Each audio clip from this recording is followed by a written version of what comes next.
Hey everyone, I'd like to start this video by thanking you for buying this course, and I hope that it will fulfill your expectations and it will help you reach your chess goals. And with that being said, I think I will just introduce myself once again. I am International Master Alexandru Banza from Romania. I am 21 years old and I mostly do YouTube videos and chess content. And what really kept me busy in the last couple of months, it was creating this repertoire for white, starting with the move 1e4. As you already know, this is the second part of it, because my first project on Chessable was the anti-Sicilian repertoire, and I'm quite happy that at this point we have already covered quite a lot of lines in trying to reach that complete 1e4 repertoire. And I was 20 at the publishing of my first course, so now I'm 21, and it definitely takes some time making these things. But I'm quite excited that also you will be able to get the third part that finally get you to have the complete repertoire when it comes to this really fighting 1e4 move. And I think it's just time to introduce the lines a little bit, and I will explain you some of the quick tips that you can get from this introduction, and I will also give a few insights from the process of creating this repertoire. So first of all, I'm always working together in the same time with Lida Zero and with Stockfish. While making this course, we just had new version of the Stockfish that came out, and the Stockfish new, and it's just like crazy how these things are improving by the time we're speaking. And I think this course it's really up to date, and really if we need to adjust some of the lines, or we need to maybe introduce some extra options, because in time there might appear some changes. I mean, there's no surprise to that, as openings do change quite quickly nowadays, because the engines are progressing really quickly. Although it's really mind-boggling to me to see how far they will be able to go, because this is not really like it was, like, let's say 20 years ago, that if you just try to play Fury that's like 20 years old, it's just not gonna work. I mean, definitely the standards are much higher in our days, but I think maybe that is a topic of another discussion. So a bit more specific about my repertoire, I think really one of the main keystones is the fantasy variation against the highly topical Caro-Kann, that after d4, d5, we will be playing the move f3, which is not only defending our center, and we're trying to just keep the pawn center untouched by taking on e4 with the f-pawn. It's also setting up a lot of very interesting variations, and one of the first lines that really caught my interest for mastering this variation as white is that after e6, knight c3, bishop b4.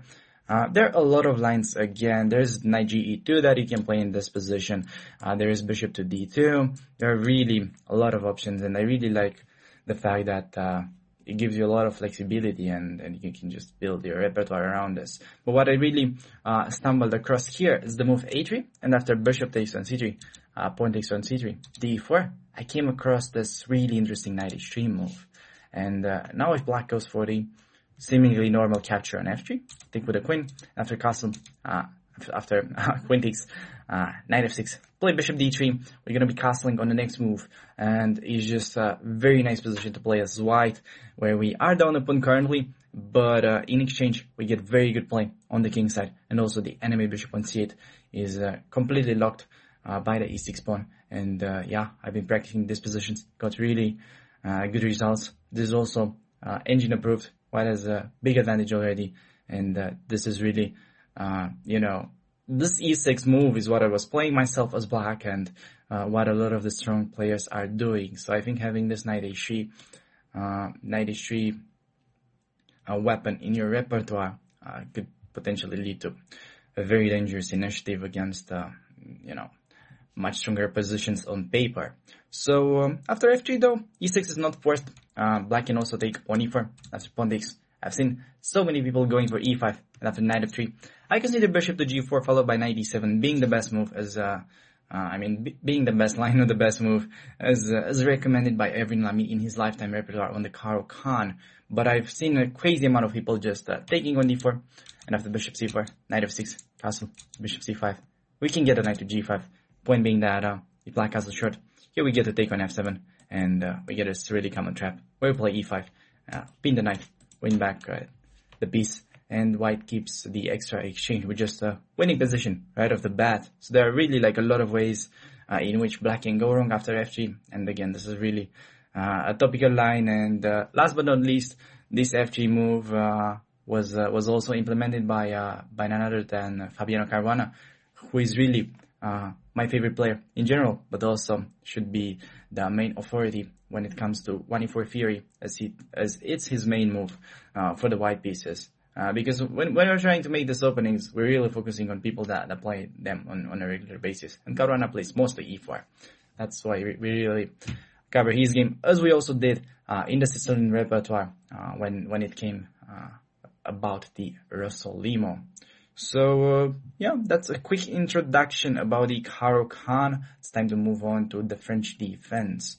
And I personally had quite edgy results against this French defense along my career. And after d5, I played pretty much everything that you can imagine. I went for the advance. I played e5. I played like knight c3. I played knight d2. I played even e d5 once, I believe. But what I would like to suggest in this repertoire is this sort of tricky approach, going bishop to d3, which is the so-called Schlechter variation, with the idea that after pawn takes, take with a bishop, and if knight f6, we will not go with the bishop to d3, but instead on f3. And all of a sudden, it will be much trickier for black to develop the light squared bishop, and we will play knight e2, followed by short castle if black does not strike in the center. But usually, as you'll see in the main lines, we are going to be going for ultra sharp positions with opposite castlings, where, if you know the theory, you will have a very nice edge over your opponent. So after e4, we're also going to be looking over the d6 move, which is leading potentially to the Philidor defense or to the Pirc. And after d4, knight f6. Nice here. We have e5, the Philidor, and despite, again, having played many systems as white here, I also played knight f3, which is the so-called main line, followed by either bishop c4, like the theory says, or rook g1, which is a bit of a trickier line for white, but I really had much better result and just find it way easier to play this knight e2 move. With the simple idea, just gonna go g3, go for the king's a fianchetto, castling short most of the times, and white just has a very easy play and without taking much risk. So this is really something that I like to play. And against the Pirc, we're not gonna be playing the same positional style as against the Philidor, but we will go for the sharpest line. And the idea against this Pirc is that we will be playing in the most principal way, going for the Austrian attack. And after bishop to g7, knight f3, a line that really bothered me for a long period of time is going c5 immediately. Here I came out with a very interesting line. White takes on c5, and after queen a5, we're going to be playing the super trendy queen e3, and after queen c5, bishop e3 hitting the queen a5.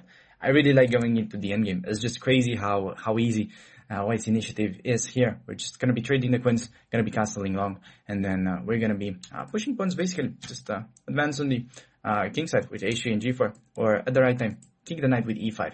But as you will see in the theory chapter, white is doing fairly well. Needless to say, against the main line, if black goes for the short castle, we will be playing bishop to d3, the so-called vice variation. And I think, really the main problem when it comes to this Austrian attack is that there was like just a lot of theory. Black would go knight a6, black would go knight c6, and there's just like so much stuff that you need to know. But the way I structured this repertoire, we will be playing mostly for the quick e5, and I think this way you need to know, the amount of theory that you basically need to know is just so little compared to what you need to know in general if you're trying to go for like the Benoni positions after like knight a6, so to speak. So I think I tried and I think I made this repertoire as user friendly as I could, that you can try to grasp it at any level, and you can play successfully in your own games. So with that being said, I'd like to thank you for watching this, and hope to see you in the upcoming videos. So take care.